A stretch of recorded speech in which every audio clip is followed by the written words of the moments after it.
habang nandun sa The Hague, nagsalita si Vice President Sara Duterte na kung talagang seryoso si President Bongbong Marcos dito sa pag-iimbestiga sa mga taong involved sa anomalous na flood control project, isang araw lang yan.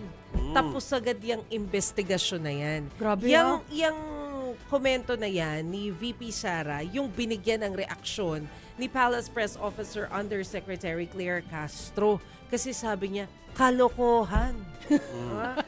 Kung sabi ni Yusek Castro, hindi kaya ng isang araw kasi dumadaan sila sa due process. Pero mas maganda kung pakinggan na lang natin yung mismong sinabi ni Yusek Castro. Yes, yan Sige muna, nga. yung isang yan. Okay. Okay, isang araw lang matatapos ng investigasyon? That is absolutely preposterous. Ang Pangulong Marcos Jr., hindi po siya nagsasagawa ng investigasyon ala tokhang way.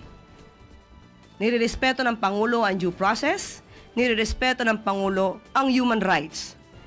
So kaya po dumadaan ang lahat sa proseso. Kung isang araw lang po dapat ito na imbestigahan, sana po ay ito ay kanyang nasuggest noon sa kanyang ama dahil mismo ang dating Pangulong Duterte ay umamin na maraming ghost projects rampant noon. This is November 2020 nilabas. Pero may nasibakbang secretary ng DPWH sa panahon niya. Yan. Ay. Bakit Yung naman sisibakin sagot. tahimik na nga? Hindi nga rin nagsasalita hanggang ngayon eh. Isang araw. Actually, yun ang clincher sa press con kanina nung pinakita yun. Philippine Yeah. Star article. Philstar.com yata yun. Hello Basta mga sa Philstar kapatid article. sa Philstar. Yeah. So yun po Siyempre, uso po talaga ngayon ang singilan ng anong administrasyon ba talaga nagsimula lahat ito, or kung nagsimula kahit saan pwede naman kasing kapag kayo nasa kapangyarihan, meron kayong dapat ginagawa. Oo. Kahit sino pa kayo. Kung kay Pinoy time yan, dapat may ginawa siya. Kung Gloria time yan, dapat may ginawa siya. Kaya si President Duterte dati, dapat may ginawa. Pero so, ganun yung singilan ngayon Totoo. Lalo na ngayon, ang laki pala ng pondo na pinag-uusapan natin. Yeah. Nakakalula, hindi ba? Pero hindi lang dyan ha. Isa-segue ko na kasi Segue mo napasok na. na natin si Yusek Claire.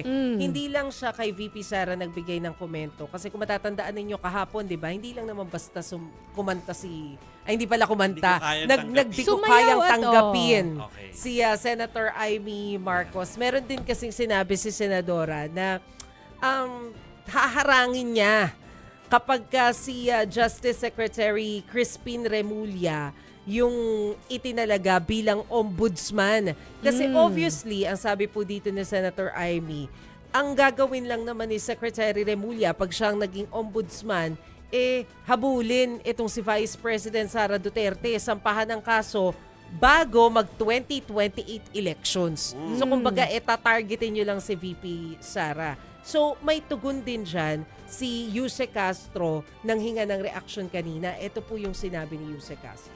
Unang-una, ano po ba yung nais niya ipahiwatig? Pagbibigay ng hustisya sa bayan o pagpoprotekta sa kaibigan?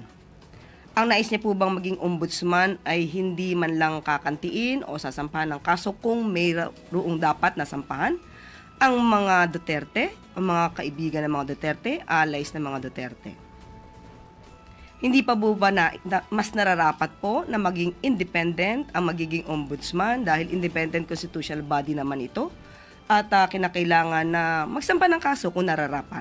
At isa pa pong tanong, saan po kaya nabili o ano kaya manufacturer yung parang bolang kristal ni Senator Amy? Dahil siguro mas magandang ma-recalibrate ito para hindi lang bali-balita ang nasasagap ni Senator Amy, kundi mga kwento na mayroong ebidensya. Walang kristal. May bolang kristal, sabi ni Yusek Castro. Di madaling tanggapin. Di ko kaya tanggapin. Di madaling. Rest in peace again, April Boy. Okay.